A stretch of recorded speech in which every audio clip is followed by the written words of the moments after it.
Uh, you know it's serious when the shirt comes off. No, I just didn't feel like putting a shirt on because I was inspired to make a video, and this is where I physically am while doing that.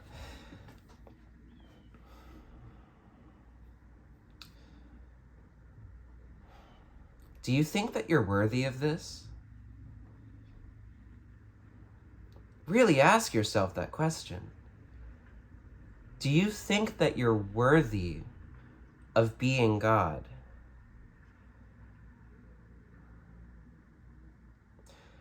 Because on my last video, which admittedly was not particularly concise, a lot of the comments reflected the same pattern over and over again, which I want to unpack today. We see these gurus in the East who embody such a presence, such a stabilization of true perspective in themselves. And we see those gurus through the limited perspective of the associative mind and of the lower emotional body, which only functions through the dichotomy of pleasure and pain. So we project all of these stories and assumptions about what spiritual mastery should look like onto the actions and manifestation of this avatar. And then we open up YouTube. We watch non-duality videos, as we love to do here.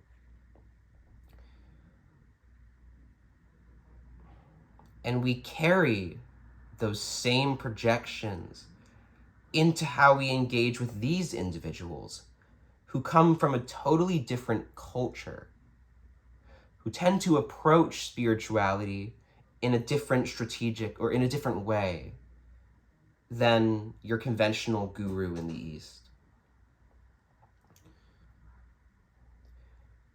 We see that a young avatar is talking about God. Or we see that an avatar who swears a lot is talking about God. An avatar who has a colored past is talking about God. An avatar who's sexually provocative is talking about God. And then we think to ourselves, that person can't really get it. And there is no getting it in that sense, because it's not like there's an it that you can just magically like get in your mind. But you know what I mean. We think that person can't really get it, because look at how they're behaving.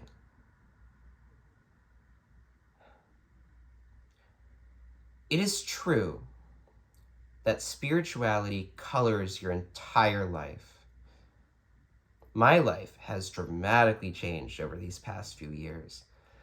The way that I engage with the world is completely different because I take my time with things. I'm paying attention to what's happening in my inner life. And consequently, I'm responding to situations from presence rather than from reaction. I'm welcoming insight in rather than trying to force it or trying to manufacture it through some artificial external embodiment of what we think mastery is supposed to look like.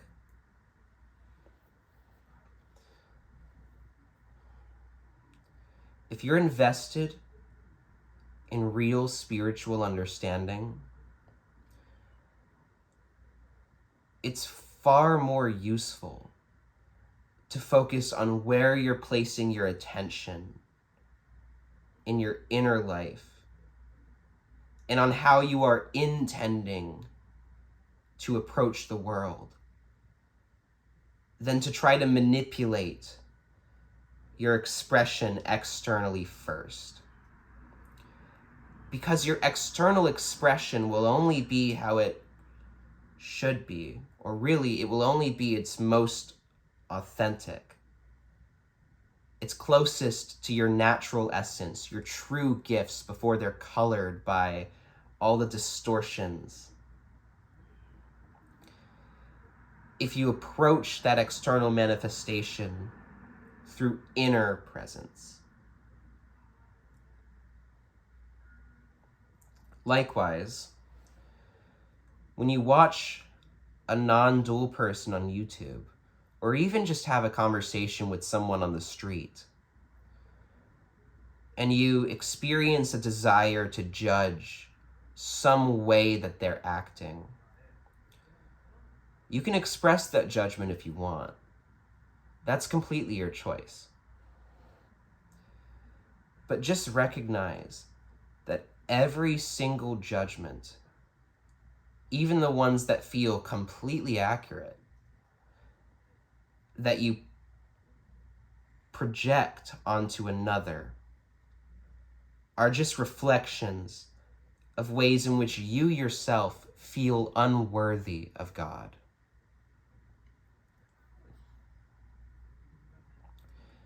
If you see a spiritual teacher, and I'm not even necessarily talking about this avatar, I'm just speaking very generally, who behaves in a way which is perhaps to you a bit inflammatory, or who behaves in a way which is not in line with your abstract image of what an enlightened guru is supposed to act like.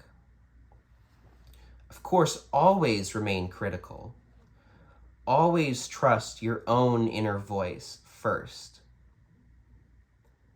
Recognize that it is possible that some spiritual teachers are just totally not there. And even with all that, recognize that they are a mirror of you. Every way in which you think somebody else is inferior, not enough, annoying, frustrating, arrogant, stupid, that's all your own insecurity coming out, my friend. I know what it feels like. I've been there.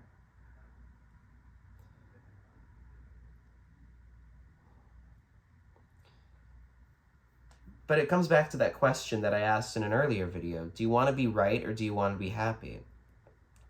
Sure, you can point out every single little intellectual contradiction in a non-dual video. If you want to listen to a video through your mind rather than through your heart, you can do that.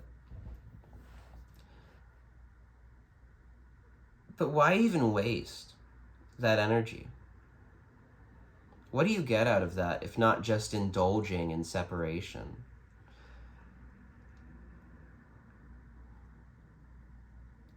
Why do you think that you need to box yourself in to be worthy of this? Is that not what you've been doing your entire life? Is that not just another story that you tell about yourself to justify misery?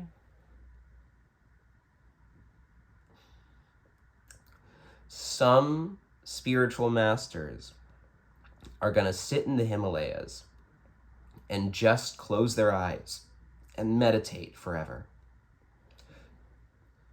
Or, for the rest of their human life. Some spiritual masters are going to write books and sell courses and one-on-one calls and make YouTube videos. Some spiritual masters are gonna strip naked and dance in the street. Some spiritual masters have never heard of spirituality.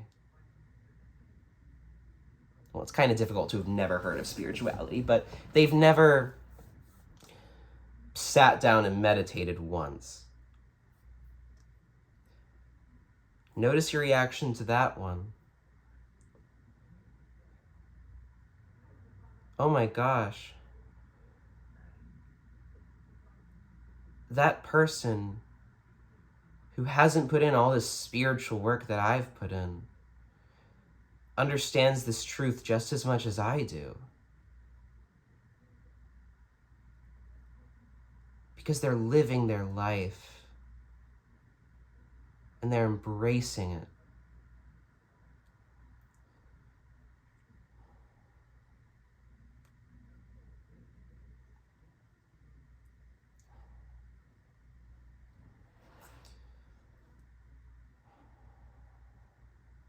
So, even though it's definitely true that your spiritual understanding colors your behavior and colors every aspect of this human life, down to a cellular level, it's also true that the external behavior is really only meaningful in as much as it reflects a certain internal disposition, a certain sense of clarity or lack thereof. Because that's all there is. There is clarity and there's distortion.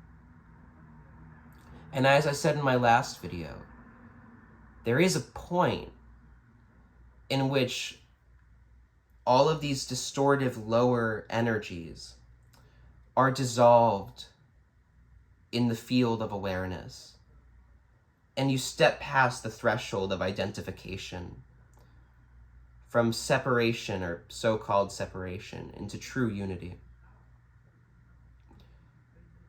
And your most essential gifts, your CDs, come through. But it's not very useful to really think or talk about that state, that threshold, because it's really just a matter of internal intention. What sense of presence are you intending to express? Where are you placing your attention?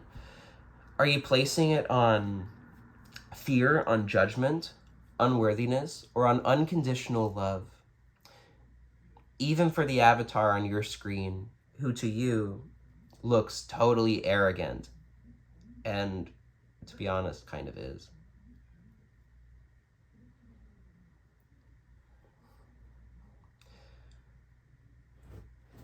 I'm still working on being concise, so I'm going to stop there. I was planning to do a Sunday satsang today. Honestly, I don't know if I'm going to have time. We'll find out. If I do, I'll make a little post about it before I start going live. Channel's been growing a lot lately. I'm really grateful for that. I wasn't expecting it to happen so fast. And I have nothing but gratitude for all the positive comments and all the comments that show me different lessons that I either want to learn or just reinforce the understanding of.